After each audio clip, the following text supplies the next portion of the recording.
बिस्मिल्लाहिर्रहमानिर्रहीम। अस्सलामुअलैकुम। आप सबको CB channel chemistry bye Bashir में खुशामदीद। आज जो टॉपिक सेलेक्ट किया है वो है स्पेक्ट्रम। इसके बाद हम हाइड्रोजन स्पेक्ट्रम की तरफ जाएंगे। फर्स्ट ईयर की केमिस्ट्री का टॉपिक है। स्पेक्ट्रम जो है इसको समझने के बाद जो है हमें हाइड्रोजन स्पेक्ट्रम बड़े क्लियरली और सही तरीके से समझ आ जाएगा। तो पहली बात यह है कि what is spectrum? A set of colours obtained after the dispersion of light radiation on the basis of wavelength of the respective colors। हम क्या करते हैं कि कोई भी लाइट या कोई भी इलेक्ट्रोमैग्नेटिक रेडिएशन जो है जब वो किसी भी मीडियम से डिस्पर्शन मीडियम से गुजारते हैं तो वो डिस्पर्स हो जाता है, स्प्लिट हो जाता है इन डिफरेंट कलर्स। और वो कलर्स क्यों बनते हैं? उनकी वेवलेंथ, हर एक कलर की अपनी अपनी वेवलेंथ होती है। उस वेवलेंथ की बुनियाद पर जो है वो कलर्स जो है वो बनते हैं। तो जब ये डिस्पर्शन होती है और उससे ये फोटोग्राफ हासिल हो जाता है, उससे ये स्पेक्ट्रोग्राफ हासिल हो जाता है। अगर वो स्पेक्ट्रोमीटर आप स्पेक्ट्रोस्कोप यूज करते हैं या फिर प्रिज्म यूज करते हैं, उससे इस तरह का ग्राफ नजर आ जाए, इस तरह के बैंड ऑफ कलर्स जो है वो ट्रेंड हो जाए, सीरीज ऑफ कलर्स जो है आपको हासिल हो जाए, इस चीज को क्या कहते हैं? इसको स्पेक्ट्रम कहते हैं। सो अ सेट ऑफ कलर्स, ये वो सेट ऑफ कलर्स हैं जो हासिल हो जाते हैं आफ्टर द डिस्पर्शन, जब हम लाइट को डिस्पर्स कर लेते हैं डिस्पर्शन मीडियम से, और वो जो है क्या हो जाता है, हमें स्पेक्ट्रम में नजर आ जाता है। उसको क्या कहते हैं? इसको हम कहते हैं स्पेक्ट्रम। स्पेक्ट्रम जो है वो बेसिकली होता क्यों है? ये इसकी दूसरी डिफिनेशन ये भी हो सकती है कि व्हेन द इलेक्ट्रोमैग्नेटिक रेडिएशन, आप जानते हैं कि the massless radiation which have electric and magnetic field perpendicular to each other and which have no which are neutral, which have no charge, उस तरह के उस तरह के जो रेज है, रेडिएशंस जो है, उनको इलेक्ट्रोमैग्नेटिक रेडिएशन कहते हैं।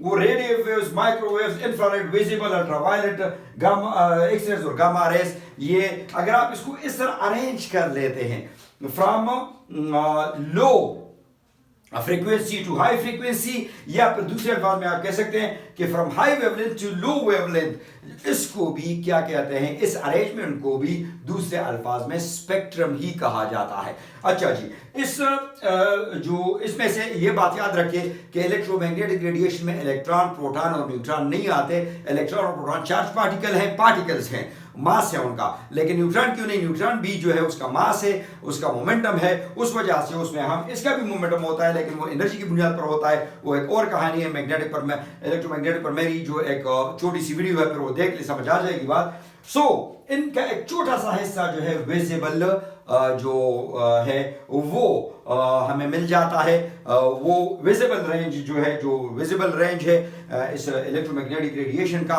जिसमें आपके डिफरेंट कलर्स आते हैं। मसलन अगर आप बल्ब की लाइट को प्रिज्म से पास कर लेते, प्रिज्म क्या है? What do you mean by prism?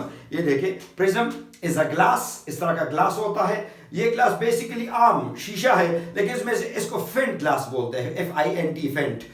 इसमें से जो है जर्कोनियम ऑक्साइड और टाइटेनियम ऑक्साइड का थोड़ा सा ऐसा मिला दिया जाता है। जब यहां से, ये एयर है, एयर से जब रे आती है इसमें इस तरह टकरा जाती है, तो जब इस शीशे में दाखिल होती है तो ये डेंसर मीडियम है, तो वो क्या हो जाती है? बेंड हो जाती है और डिस्पर्स हो जाती है in different colours on the base of wavelength. जिनकी वेवलेंथ सबसे बड़ी हो और फ्रीक्वेंसी कम हो, वो ऊपर चला जाता है। जिनकी वेवलेंथ, ये देखिए यहां पर मैंने रखा, तो ये जिनकी वेवलेंथ सबसे ज्यादा है यानी रेड, और इसकी फ्रीक्वेंसी कम है, वो सबसे पहले आ जाएगा। सबसे कम वेवलेंथ वाली और ज्यादा फ्रीक्वेंसी वाली नीचे आ जाएगी, वो होगा वायलेट। तो इसमें से रेड सबसे पहले, ऑरेंज इसके बाद, येलो इसके बाद, ग्रीन, ब्लू, इंडिगो और वायलेट पर जो मिल जाएगा। देखिए अगर आप कहते हैं कि ये कैसे जो है इसमें से बेंड होता है, तो ये इसका एक आसान एग्जांपल घर में आप कर सकते हैं। इस तरह का ग्लास ले ले, शीशे का ग्लास ले ले।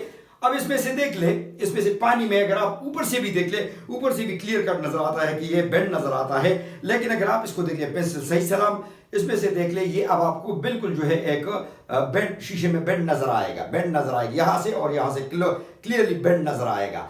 तो ये बेंड क्यों होता है? क्योंकि एयर से वाटर मीडियम में, लाइटर से डेंसर मीडियम में ये चला गया है, तो ये एंगल चेंज कर लेता है, हमारे आईज को चेंज एंगल से देखती हैं, तो ये रिफ्रैक्शन हो जाता है इस तरह।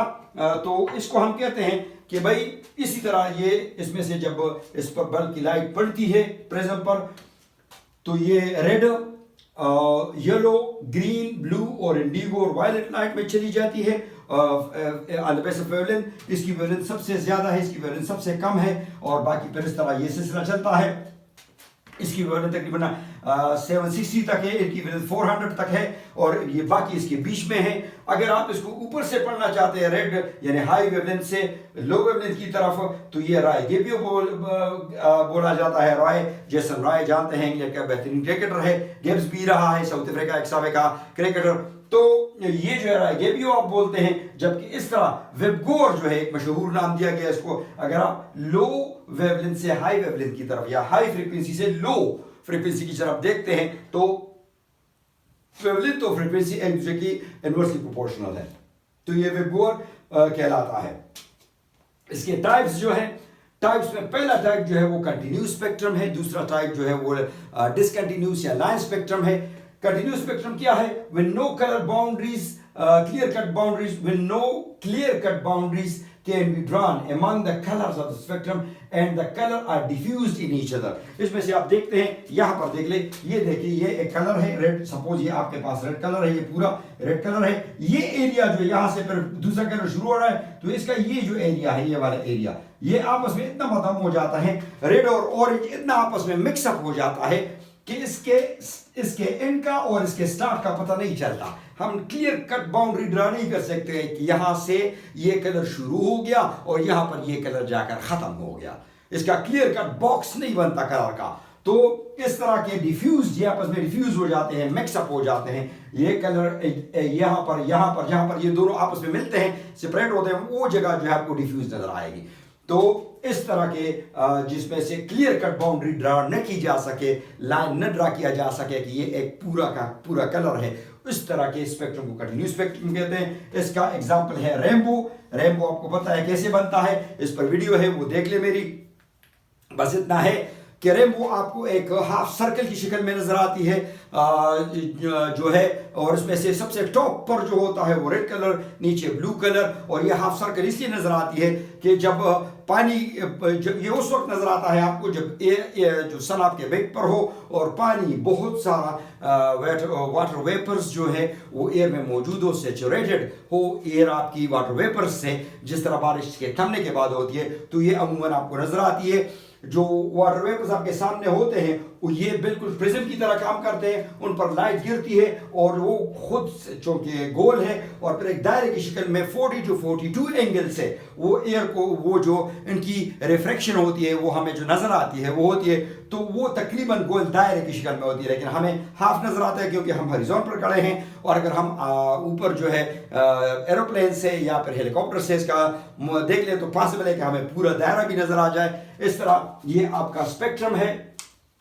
कंटिन्यूस स्पेक्ट्रम की बात हो गई।